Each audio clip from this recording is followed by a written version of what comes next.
이번 시간에는 컴퓨터 소프트웨어에 대해서 알아볼 텐데요. 먼저 운영체제에 대해서 알아보도록 하겠습니다. 운영체제를 알아보기 전에 먼저 이해해야 될 게 있는데요. 자, 여기 보시면 하드웨어가 이렇게 있습니다. 하드웨어. 하드웨어가 있고 이 하드웨어를 바로 감싸고 있는 것이 바로 우리가 얘기하고 있는 운영체제, OS를 말하는 거죠. 운영체제가 있고 이 바깥에는 이제 APP, 어플리케이션, 응용 프로그램이 있겠죠. 그 다음에 이 바깥에는 또 누가 있나요?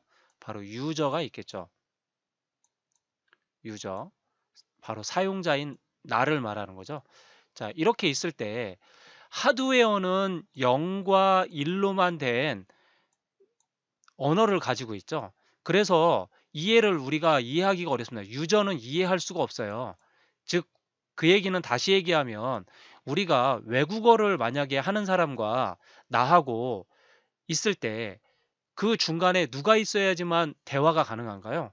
바로 통역사가 있어야 되겠죠. 그것처럼 이 운영체제는 바로 하드웨어적인 언어와 유저, 사용자가 있는 바로 문자나 숫자가 되어 있는 이런 걸로 되어 있는 부분을 사용자는 문자와 숫자를 아는데 하드웨어는 0과 1만 안다는 얘기예요. 서로 대화가 안 된다는 얘기죠. 통신이 안 된다는 얘기입니다. 그래서 이 운영체제가 바로 어떠한 역할을 해요? 우리가 문자와 숫자를 응용 프로그램에게 명령을 내리면 그 응용 프로그램이 OS에 운영체제가 그걸 번역을 해서 하드웨어가 인식할 수, 이해할 수 있는 언어로 바꿔주는 거죠. 그러니까 바꿔주고 난 다음에 다시 그것을 다시 처리를 해서 사용자에게 전달해주는 이러한 형태로 보인다라는 얘기입니다. 이해되셨나요? 이게 바로 운영체제가 하는 역할이라고 생각하시면 돼요. 그래서 이 운영체제는 어떠한 역할들이 있는지 같이 한번 알아볼게요. 운영체제는 컴퓨터와 사용자 사이에서 아까 얘기했던 거 보시죠. 시스템을 효율적으로 사용할 수 있도록 하는 시스템 소프트웨어다. 정의죠. 운영체제의 정의니까 꼭 기억해 두셔야 되고요. 이 부분 시험에 종종 잘 나옵니다. 네, 잘 알아두시고요. 그러면 이 운영체제는 뭐예요? 시스템 자원을 효율적으로 관리하는 목적이 있고요. 사용자가 편리하도록 효과적으로 사용할 수 있도록 환경을 제공해주는 시스템 프로그램이다라는 거죠. 이게 바로 운영체제가 하는 역할입니다. 그러면 또 뭐를 할까요? 효율적으로 자원 관리하는 것들은 뭐 주기억 장치라든가 프로세서라든가 메모리라든가 입출력 장치 이런 것들을 자원을 관리를 하는 역할을 하고요. 사용자 간의 데이터 및 자원 공유를 가능하게 해주고 또 운영체제가 프로그램과 컴퓨터가 동작하는 동안에 또는 주기억 장치의 자원 관리를 해주는 이러한 역할을 한다라는 얘기입니다. 그러니까 전반적으로 얘기하면 자원 관리를 해준다라는 얘기예요. 소프트웨어적으로 또는 하드웨어적으로 이런 것들을 자원 관리해주고 사용자가 좀 더 편리한 기능을 제공할 수 있도록 하는 것이 운영체제의 특징이다. 이걸 다른 얘기로 얘기하면 운영체제를 다른 말로 얘기하면 시스템 소프트웨어라고 하죠. 시스템 소프트웨어는 컴퓨터를 사용하기에 근본적으로 필요한 소프트웨어를 말하는 건데 운영체제에는 각종 컴파일러와 어셈블리, 라이브러리 프로그램 등이 있다라는 것 정도 그냥 이해하시면 되겠습니다. 중요한 건 바로 운영체제의 목적이에요. 이 부분은 시험에 너무너무 잘 나오고요. 요즘에 시험에 굉장히 잘 나오는 추세에 해당하는 거니까 꼭 기억해 두셔야 됩니다. 자, 응답 시간 단축이라고 하는 것이 있는데 이것은 뭘 말하는 거냐면 작업 후에 시스템에서 결과가 얻어질 때까지의 시간을 말하는 거예요. 그러니까 결과가 얻어질 때까지 걸리는 시간, 이게 바로 응답 시간 단축입니다. 그럼 이게 낮을수록 수치가 작을수록 좋은 거죠. 응답 시간이 짧게 걸려야 되잖아요. 그래서 응답 시간이 낮을수록 좋은 거다라는 거 기억해 주시면 되겠고요. 처리 능력 향상. 처리 능력 향상은 뭐예요? 이거는 생산성을 나타내는 단위죠. 왜? 처리할 수 있는 양을 나타내는 거기 때문에 처리를 많이 할수록 숫자가 높겠죠. 그래서 높을수록 좋은 거죠. 기억해 두시기 바랍니다. 그다음에 신뢰도 향상. 신뢰도의 향상은 말 그대로 얼마나 정확하게 내가 명령을 내린 걸 얼마나 정확하게 수행했느냐라는 거니까 그 수행하는 그 가치가 숫자가 높을수록 좋은 거겠죠. 그래서 수치가 높을수록 좋은 거고 사용 가능도 향상도 역시 어떤 거예요? 얼마만큼 빠르게 사용할 수 있느냐? 자원을 얼마만큼 즉시 빠르게 사용할 수 있느냐? 역시 높을수록 좋은 거죠. 그러고 보니까 처리 능력이나 신뢰도나 사용 가능 향상은 이 부분은 높을수록 좋은 건데 응답 시간 단축은 낮을수록 좋은 거죠. 짧을수록 좋은 거죠. 작을수록 좋은 거다라는 얘기입니다. 그래서 운영체제의 목적 4가지, 응답 시간 단축, 처리 능력, 신뢰도 향상, 사용 가능도. 이거에 대한 것들이 시험 문제가 굉장히 나옵니다. 운영체제의 목적이 아닌 것은 나올 수도 있고요. 각각에 대한 내용으로 나올 수 있고요. 또는 낮냐 높냐라는 것도 나올 수 있으니까 잘 기억해 두시고요. 처리 능력이나 신뢰도나 사용 가능도는 높을수록 좋은 거고 응답 시간은 낮을수록 좋은 거다라는 거 꼭 기억해 두시기 바랍니다. 운영체제의 종류에는 우리가 알고 있는 MS-DOS, OS2, 그 다음에 윈도우 7이나 8이나 10 있겠죠? 또는 XP 이런 게 있겠고 맥OS가 있겠고요. 유닉스, 리눅스 이런 것들이 있다라는 거 정도 기억해 두시면 되겠고요. 그 다음에 운영체제의 구성은 크게 제어 프로그램과 처리 프로그램으로 나눠지는데요. 간단하게 생각하면 됩니다. 제어 프로그램은 뭔가를 감시하고 감독하고 관리하는 역할이 제어 프로그램이고요. 처리 프로그램은 번역하고 서비스를 제공하는 거라고 생각하시면 됩니다. 자, 그러면 감시 프로그램에는 역시 감시 프로그램, 제어 프로그램에는 감시 프로그램이 있고 작업 관리 프로그램이 있고 데이터 관리 프로그램. 감시와 관리라는 말이 들어가죠. 그러니까 구분할 수 있겠죠. 그다음에 처리 프로그램은 언어 번역 프로그램, 언어를 번역하는 거고요. 서비스 프로그램이 있겠고 문제를 처리해주는 프로그램이 있다. 그래서 처리 프로그램과 제어 프로그램을 구분하는 정도, 이 정도로 간단히 기억만 해두시면 되겠습니다. 운용체제의 운용 기법이 있는데요. 이거는 시험에 굉장히 많이 나오는 거니까 꼭 기억해 두셔야 되고요. 이거 잘 알아두셔야 됩니다. 여기에 있는 용어들이 시험에서 항상 자주 등장하는 용어들이에요. 자, 일괄 처리 시스템. 일괄이니까 뭐요? 일주일이나 1개월 단위로 묶어서 처리하는 방식, 한꺼번에 모아두었다가 처리하는 방식입니다. 즉 우리가 전기요금이나 전화요금이나 이런 어떤 한 달에 한 번씩 요금 내는 것들이 있잖아요. 그런 것들이 일괄 처리라고 보시면 되고요. 그다음에 실시간 처리는 즉시 처리하는 거죠. 그래서 발생했을 때 바로 처리되는 온라인 예금이라든가 우리가 돈을 인출할 때 또는 은행에서 또는 송금할 때 이런 것들이 즉시 처리가 되죠. 또는 예약 시스템 이런 것들이 바로 실시간 처리라는 거죠. 그 다음에 시분할 처리 시스템 이거 굉장히 중요합니다. 일정 시간을 나누어 단위로 CPU의 시간을 자원으로 나누어서 사용하는 이러한 것들이 바로 시분할 처리예요. 시간을 나눠 사용한다는 얘기예요. 타임 쉐어링이죠. 그래서 이것은 한 사용자가 다음 사용자로 신속하게 전환한다는 얘기죠. 그래서 사용자가 실제로 자신만의 컴퓨터를 사용하고 있는 것처럼 느끼게 할 수 있도록 하는 장점이 있어요. 그래서 시간을 나누어서 한다는 거 꼭 기억해 두시고요. 다중 처리, 다중인데 그럼 여러 개죠. 여러 개의 처리, CPU가 여러 개라는 얘기입니다. 2개 이상의 CPU, 이것만 기억하시면 돼요. 다중 처리는. 그럼 다중 프로그램이 뭐예요? 여러 개의 프로그램.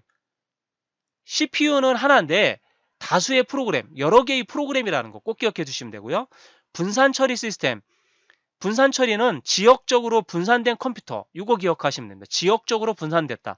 지역적으로 나눠져 있는 컴퓨터들이 연결해서 사용하는 그런 방식이고요. 그 다음에 클러스터링이라고 있는데 2대의 컴퓨터 이상을 묶어서 사용하는 거예요. 하나처럼 쓰는 거죠. 클러스터링이고요. 듀얼 시스템은 컴퓨터의 장애로 인해서 작업이 중단하는 것을 방지하기 위해서 2개의 CPU가 같은 업무를 동시에 처리하는 2개의 CPU가 같은 업무를 동시에 이 중요한 말은 2개의 CPU 그러면 다중 처리처럼 생각할 수 있는데 그런데 동시에 업무를 처리한다라는 얘기예요. 같은 업무를 처리한다. 이게 중요합니다. 그래서 듀얼 시스템이에요.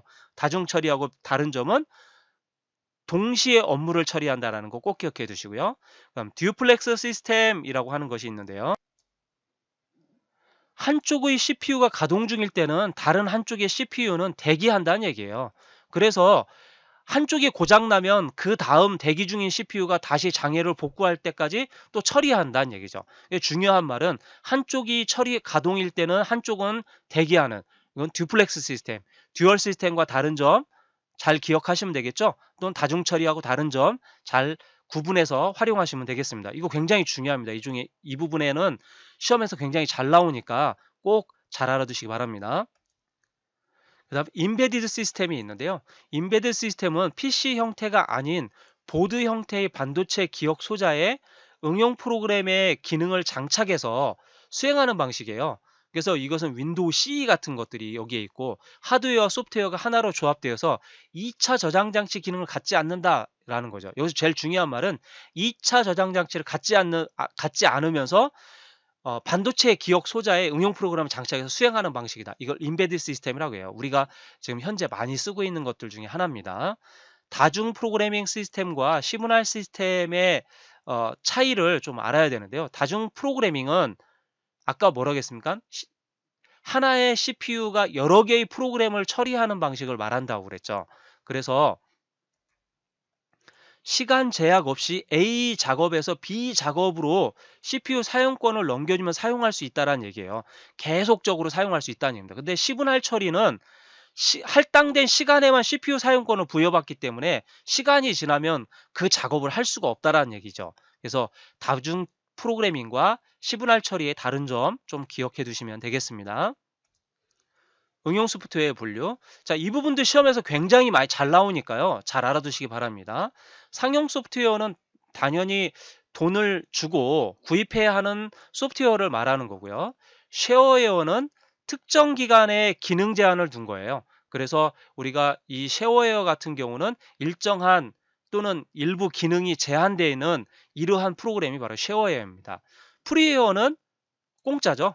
그러니까 자유롭게 쓰고 자유롭게 쓸 수 있는 공개용 소프트웨어를 말하는 거고요. 베타 버전은 이거는 일반인에게 공개하는 소프트웨어예요. 이거는 정식 프로그램이 나오기 전에 일반인에게 공개하는 걸 베타 버전이라고 하고요. 알파 버전이라고 있습니다. 알파 버전은 뭐예요? 개발사 내부에서만 하는 것이 바로 알파 버전이에요. 그러니까 베타 버전은 외부에 공개하는 거고요. 알파 버전은 내부에 공개하는 겁니다. 잘 기억해 두시고요. 그리고 데모 버전은 뭐예요? 상용 소프트웨어를 알리기 위해서 기간과 기능에 제한을 두고 무료로 배포하는 소프트웨어를 말하는 거예요. 좀 비슷하죠. 쉐어웨어랑 좀 약간 비슷하지만 상용 소프트웨어를 알리기 위해서 하는 거다라는 거고요. 그다음 테스트 버전. 당연히 테스트하기 위해서 문제점을 찾아내기 위해서 무료 배포하는 소프트웨어를 말하는 겁니다. 번들이라는 것은 무료로 끼워주는 소프트웨어를 말하는 거예요. 무료로 끼워주는 소프트웨어. 패치 프로그램. 패치라고 하는 것은 수정을 했다라는 얘기죠. 그래서 프로그램이 출시가 됐는데 그 프로그램에 오류가 있어서 그 프로그램의 오류를 수정하거나 성능 향상을 하기 위한 프로그램이 패치 프로그램이고요. 벤치마크 테스트는 동일한 성능이나 이런 것들을 여러 가지를 테스트하는 걸 말하는 거죠. 하드웨어나 소프트웨어 등의 성능을 검사하는 처리 능력을 하는 그런 것들을 벤치마크 테스트라고 합니다. 트라이얼 버전이 있는데요. 트라이얼 버전은 정해진 사용 기간이 지나면 더 이상 사용하지 못하는 소프트웨어. 조금 다른 점이 있죠. 얘도 기간이 제한이 있다는 얘기예요. 그러니까 트라이얼 버전이나 데모 버전이나 쉐어웨어는 기간에 제한이 있고, 그렇죠? 그 다음에 쉐어웨어는 특정 기간에 기능에도 제한이 있다라는 얘기예요. 기능에도 제한이 있다라는 거 알아두시면 되고, 데모 버전은 역시 기능과 시간도 제한이 있는 그런 무료로 배포하는 그런 버전이다라는 건데, 다른 점은 쉐어웨어는 뭐예요? 소프트웨어 저작권에 따른 분류에서 데모 버전과 가장 유사한 버전, 그러니까 쉐어웨어랑 데모 버전이랑 거의 같다라고 보시면 되겠습니다. 이해되셨죠? 그 다음에 애드웨어가 있는데, 애드웨어는 애드가 뭐예요? 광고라는 거죠. 광고를 보기 위해서 사용하는 소프트웨어, 그러니까 광고를 보면서 사용하는 소프트웨어라는 얘기입니다. 그다음에 오픈 소스 소프트웨어 같은 경우는 소스 코드가 제공되어서 사용자들이 자유롭게 소프트웨어의 그 원본 소스를 수정해 가면서 내가 사용할 수 있는 그런 방식이 오픈 소스 소프트웨어를 말합니다.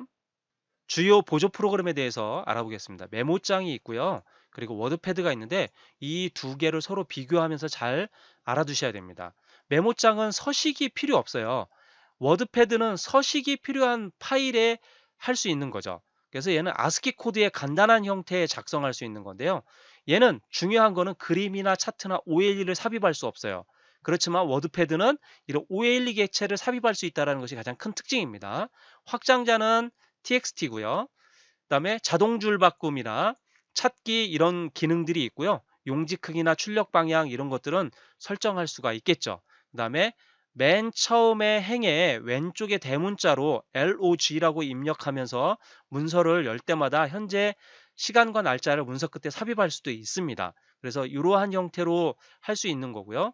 근데 워드패드의 가장 큰 특징은 서식이 있다라는 얘기예요. 그래서 OLE 객체를 삽입할 수 있는 거고 기본 확장자는 RTF고요. 또는 확장자가 DOCX나 DOT나 TXT 이런 것들도 워드패드에서 열기가 가능하다라는 거 정도 기억하시면 되겠습니다. 제일 중요한 건 OLE 객체와 서식이 필요한 문서를 작성하고 편집할 때는 워드패드, 그렇지 않을 때는 메모장, 그래서 그림이나 차트나 OLE는 객체는 삽입할 수 없다라는 거 정도 기억하시면 되겠습니다. 그다음에 그림판은 간단한 그림이나 파일을 작성, 편집할 때 할 수 있는 거죠. 비트맵 파일의 형식들을 수정하거나 작성하고 편집할 수가 있습니다. 그래서 비트맵들은 PNG가 기본 확장자고요. 또는 BMP나 DIB나 JPG, GIF, TIF, PNG, ICO 이런 파일들이 기본적으로 편집할 수 있는 거고요. 그 다음에 중요한 건데요. 정원이나 정사각형은 Shift를 누르고 하게 되면 정원이나 정사각형이 된다라는 거 기억해 두시면 되겠고요. 역시 직선일 때 직선, 수평선이나 수직선 이런 것들 45도 대각선을 할 때는 역시 Shift를 누르게 되면 바로 수직 또는 수평 또는 45도 대각선 이렇게 그릴 수 있다라는 얘기입니다. 선일 경우에는 그렇다는 얘기죠. 자, 그래서 이런 정도 기억해 두시면 될 것 같습니다. 주요 유니버설 앱이 있는데요. UWP라고 하는 것이 있는데 유니버설 윈도우즈 플랫폼의 환경에 통합되어서 작동되는 앱으로 마이크로소프트 스토어에서 통해서 배포되는 것이 있는데요. 그게 3D 그림판 3D라든가 스티커 메모라든가 알람 시계 이런 것들이 있는데요. 여기서 3D 그림판 같은 경우는 이거는 입체로 그림을 그릴 수 있다는 얘기입니다. 우리가 그림판은 그냥 평면 2D잖아요. 근데 여기 그림판 3D는 3D 입체를 그릴 수 있는 거다라는 거 기억해 두시면 되겠고요. 시작 단추 눌러서 그림판 3D 앱을 클릭하면 실행이 되고요.